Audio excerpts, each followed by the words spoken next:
میرا ضلع تقریباً 98% زمینیں بارانی ہے. تین چار سال ہو کے کس غربت سے گزر رہی ہے. پچھلے جمعہ کو جب میں یہاں اجلاس سے فارغ ہوا دیہاتوں میں گیا، اتنا افسوس ہوا کہ میرے لیے پانی وضو کی پانی مہیا کرنا ان دیہاتوں میں مشکل ہو گیا تھا.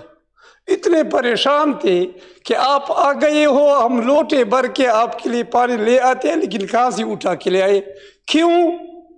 بجلی کی لوڈ شیڈنگ. میں نے تو سنا کہ 14 گھنٹے، ہمارے ہاں تقریباً 24 گھنٹے اس دیہاتوں میں ہو رہی تھی.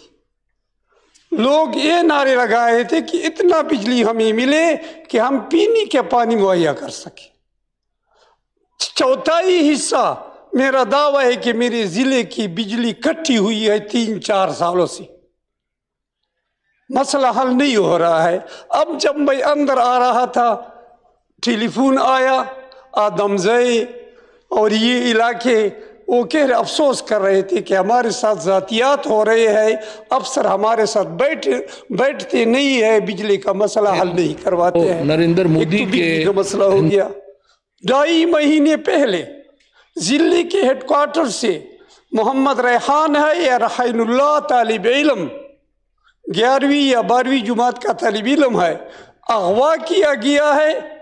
ابھی تک ادارے یہ مسئلہ حل نہیں کر سکے ہیں.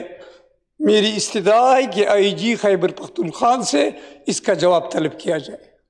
تیسری بات، دہشت گردی کے نام سے میرے صوبے اور خاص کر میرے ضلع پر جتنی بھی تکلیفیں آئی ہے وہ تو ہو گئی ہے، لیکن اب یہ باتیں مزدوروں کی طرف سے شروع ہو گئی ہے کہ ہم جب لاہور میں مزدوری کرتے ہیں، رات پولیس والے آ کر ہمیں اٹھاتے ہیں، ہمیں تکلیفیں دیتے ہیں.